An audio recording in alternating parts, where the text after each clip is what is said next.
Pessoal, vamos iniciar nossa jornada de direito administrativo e o primeiro ponto é tentar conceituar, tentar definir o que é o direito administrativo e o que ele representa dentro desse universo amplo chamado direito.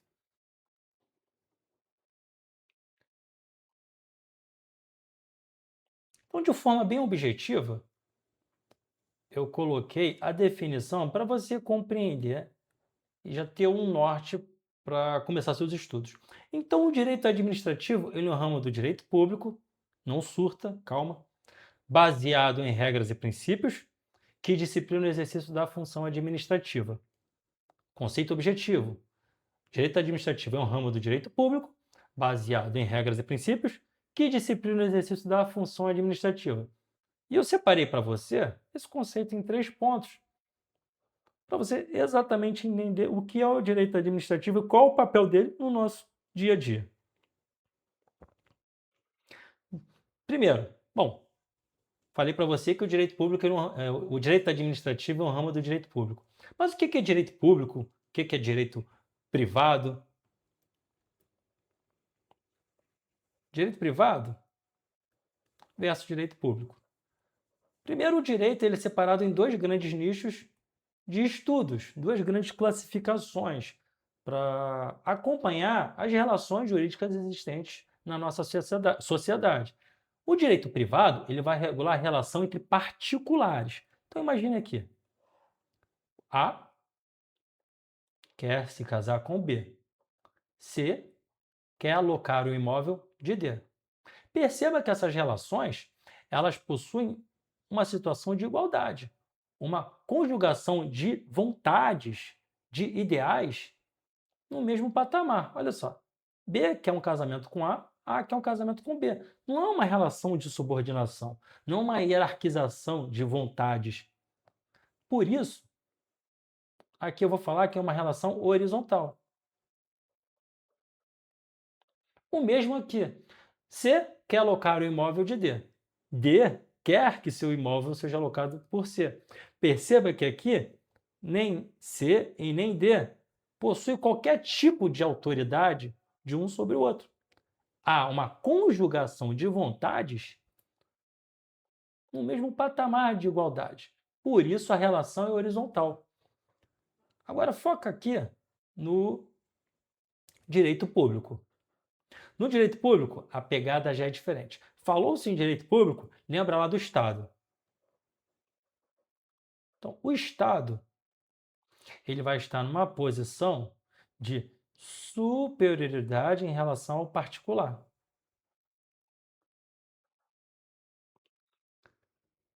Não há uma relação de conjugação de vontades no mesmo nível.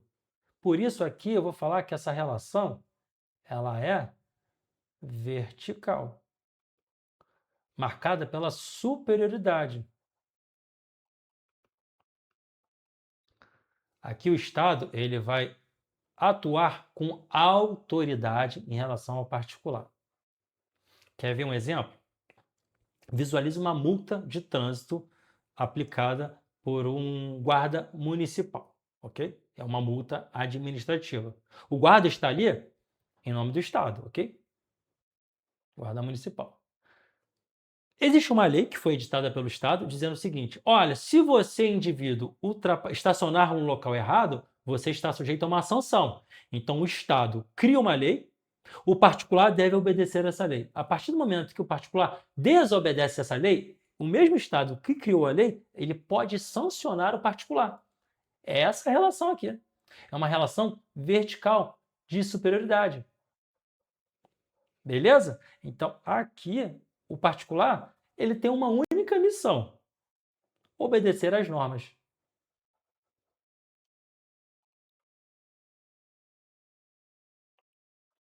do Estado. Beleza? Deu para entender?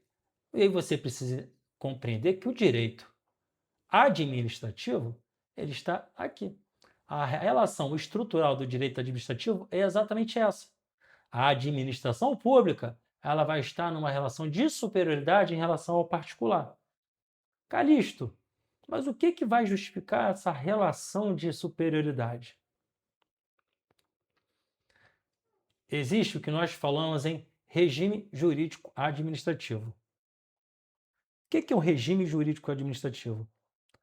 Vai ser o conjunto de regras. Quando eu falo regras, visualize leis, que fica mais fácil. Então, o conjunto de regras e princípios. As leis, elas são mais concretas, né? Você verifica as leis de direito que você conhece a grosso modo, as leis dizem o que pode ou o que não pode. As leis têm essa dualidade do certo ou do errado. Os princípios não. Os princípios eles são mais abstratos, eles permitem maiores interpretações, eles trazem normas gerais de comportamento, mas eles não dizem o que é certo ou o que é errado. Nós vamos estudar muitos princípios, mas tenha na sua mente que o princípio ele é abstrato, ele não é concreto, ele não determina condutas de forma exata. Ele só permite aspectos de interpretações maiores, ele permite uma maior flutuação das condutas a depender do contexto. Então, peraí, Calixto. O regime jurídico é exatamente conjunto de regras e princípios que vão dar essa estrutura do direito administrativo, essa estrutura hierarquizada do Estado em relação ao indivíduo.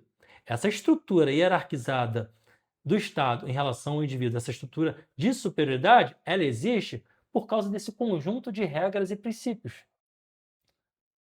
que nós vamos chamar de regime jurídico administrativo, beleza? E dentro desse regime jurídico administrativo, existem dois supraprincípios. Nós vimos que o regime jurídico ele é composto por regras e princípios. As regras nós vamos estudar. Lei 8.112 de 90, que traz as regras dos servidores públicos. A Lei 14.133, que vai falar sobre as licitações. São regras, leis.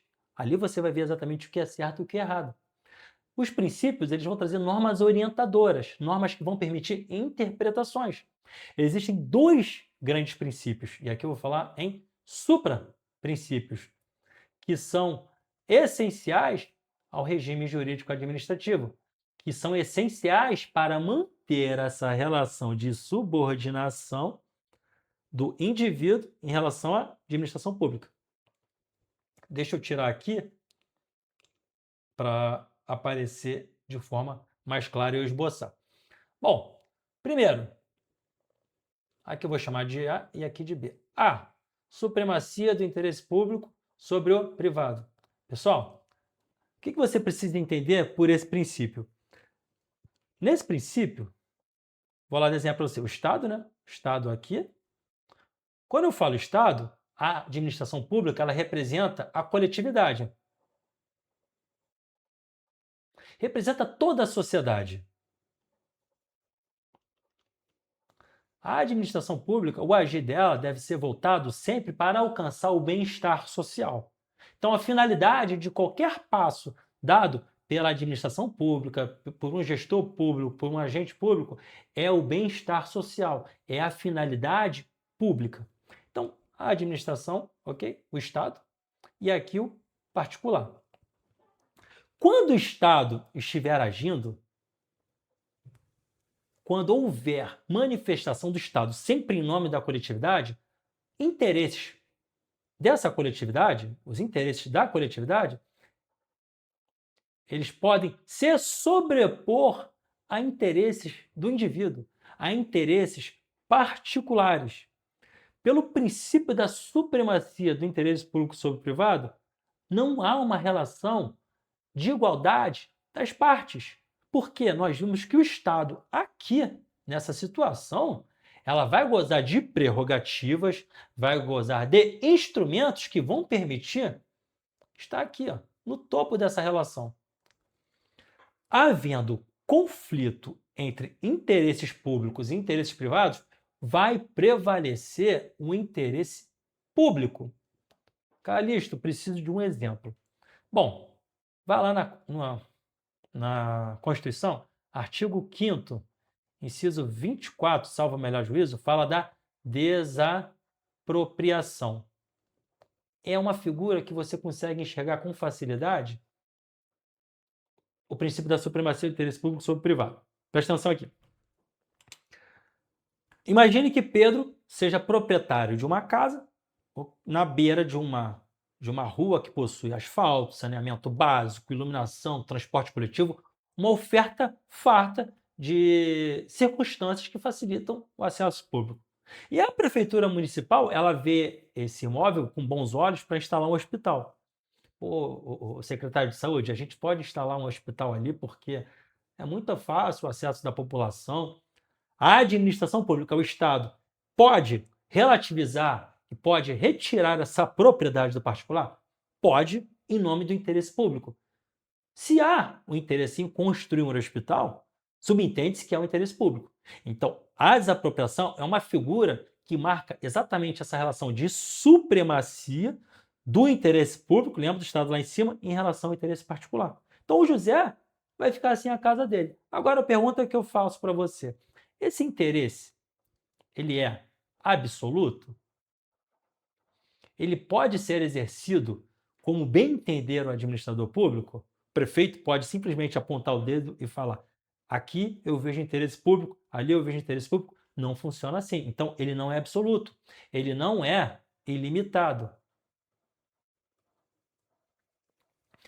É evidente que a administração pública ela vai precisar respeitar regras, leis, princípios constitucionais.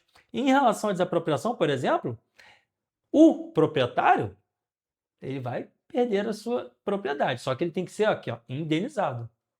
Ele vai receber uma indenização em dinheiro, uma indenização prévia antes de ser desapropriado, com um valor justo. E ainda esse procedimento, esse processo de desapropriação respeita um fluxo. Não é simplesmente o agente público estalar os dedos que no dia seguinte ocorre a desapropriação. É necessário um fluxo administrativo, onde o gestor público vai embasar, vai fundamentar por que ali é um local que há esse interesse, por que esse local deve ser desapropriado. É isso. O princípio da supremacia do interesse público sobre o privado ele é essencial para manter essa estrutura de subordinação do Estado lá em cima em relação ao particular. Ele é absoluto? Não é absoluto. Ele precisa respeitar direitos, ele precisa respeitar garantias fundamentais, ok? E o princípio da indisponibilidade do interesse público? Aqui, pessoal, você tem que lembrar o seguinte: o interesse público ele não pode ser objeto de uso e gozo, não pode, o agente público não pode dispor como bem entender. Visualize que a estrutura da administração pública não é a estrutura da casa do agente público. Então, um prefeito que senta ali na cadeira da prefeitura, ele não pode simplesmente ir se desfazendo dos bens, dos patrimônios, agir como se estivesse na extensão da sua casa. Qualquer ato, qualquer disposição de bens, de patrimônio, qualquer manifestação, ela tem que atender o interesse da sociedade, ela tem que atender o interesse público. Então imagine que o prefeito chega lá no seu gabinete, seu maquinário, e visualiza: olha, esse computador aqui está muito velho. Ele não pode simplesmente pegar o computador, jogar no lixo e ir na próxima loja de informática e comprar um novo. É um patrimônio público, existe um procedimento para fins de tanto de descarte ou de alienação desse equipamento, como para aquisição de um novo equipamento. Isso tudo vai ser balizado pela lei. Então, pelo princípio da indisponibilidade de interesse público, o gestor público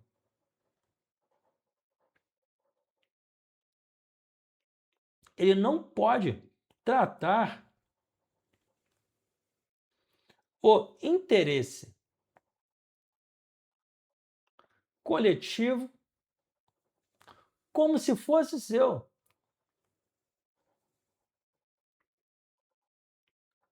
O gestor público não é o dono da coisa pública. A sociedade, a coletividade é quem é dona das coisas públicas, ok? Esses dois princípios, eles são fundamentais para sustentar o regime jurídico administrativo. Beleza? Isso aqui cai em prova. Isso aqui cai em prova. Aqui, principalmente perguntando se é absoluto. E você vai falar que não é absoluto, ok? E a terceira parte da nossa definição. Falamos que o direito administrativo ele é um ramo do direito público que estuda regras e princípios. Então, o conjunto de regras e princípios forma o regime jurídico administrativo voltados para o exercício da função administrativa. O que você precisa entender aqui? Deixa eu chamar na tela. Olha o exemplo que eu coloquei. A Constituição Federal, então o texto constitucional que foi elaborado pelo Poder Legislativo, então o Poder Legislativo elaborou esse texto, diz lá no artigo 196 que a saúde é direito de todos e dever do Estado. Ok, então nós já vimos que a lei diz que a saúde é direito de todos. Agora, quem vai colocar isso em prática? Quem vai viabilizar a saúde, de fato, no dia a dia da sociedade? E aí vem a função administrativa.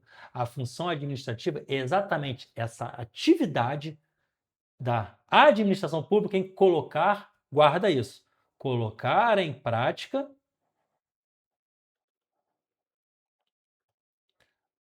os mandamentos legais.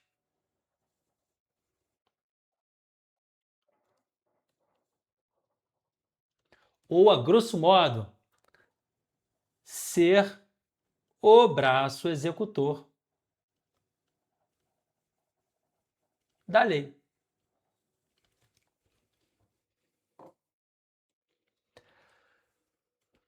A lei foi elaborada e aí, no exercício da função administrativa, presta atenção, o Poder Executivo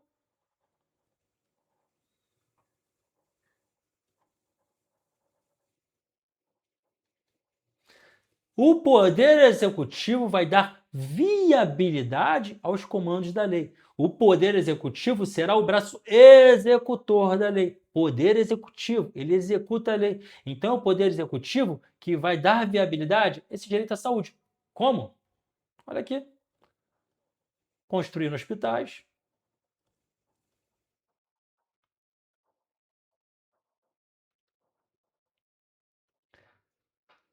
elaborando concursos públicos. Não é necessário uma quantidade de servidores públicos para atuarem dentro dessas unidades hospitalares. Então, elaborar concursos. E aí, mais o que? Essas unidades hospitalares, elas não vão precisar de medicamentos, insumos, elas não vão precisar de veículos.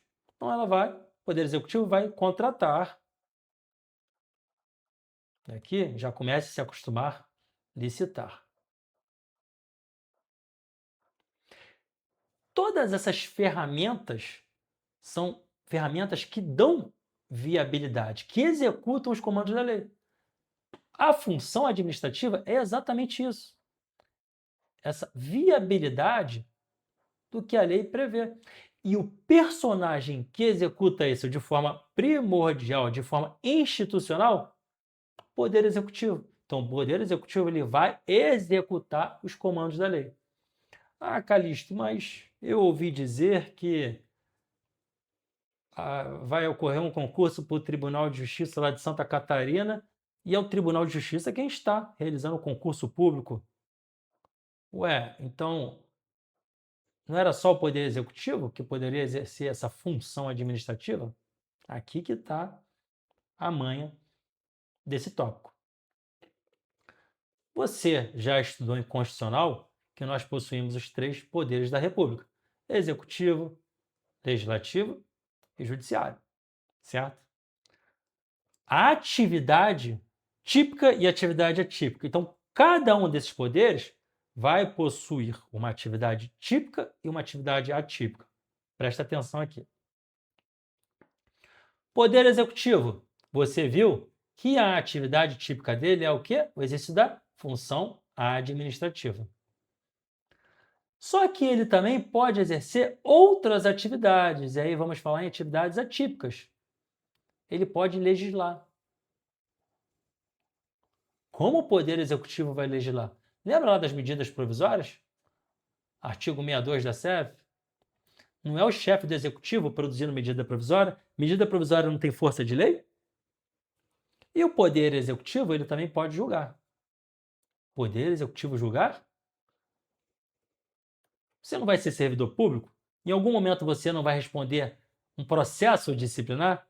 Quem vai realizar o julgamento é o seu chefe imediato, a nível hierárquico superior depois, um secretário, um ministro. Faz parte da estrutura do Poder Executivo. Então, por exemplo, os PADs, os processos administrativos disciplinares. É uma forma de julgamento exercida pelo Poder Executivo. Então, é uma função atípica. O mesmo raciocínio, pessoal, aqui. Poder Legislativo, qual é a finalidade típica, a função típica, a finalidade institucional? Produzir leis.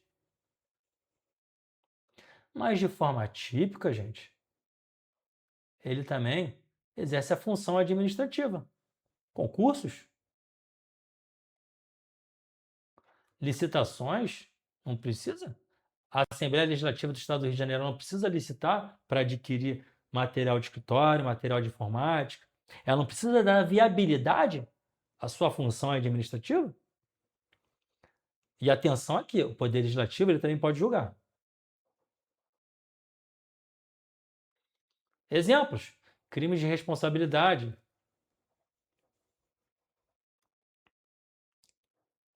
Está lá no artigo 52 da CF. Outro exemplo: julgamento de contas do presidente.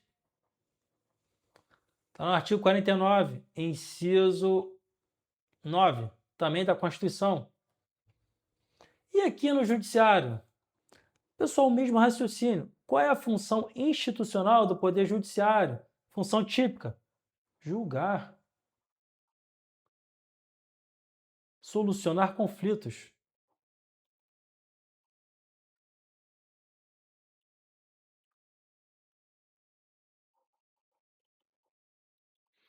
E de forma atípica, exerce a função administrativa, mesmo raciocínio: concursos, licitações, e exerce também a função legislativa. Pode legislar? É evidente que não vai editar leis, né? Leis do Poder Judiciário. Mas, por exemplo, regimentos internos. Cada tribunal tem seu regimento interno, que traça suas normas gerais de funcionamento, de organização. É um ato normativo produzido pelo Poder Judiciário. Então, eu encerro esse bloco com vocês e no próximo bloco vamos tratar os princípios administrativos em espécie.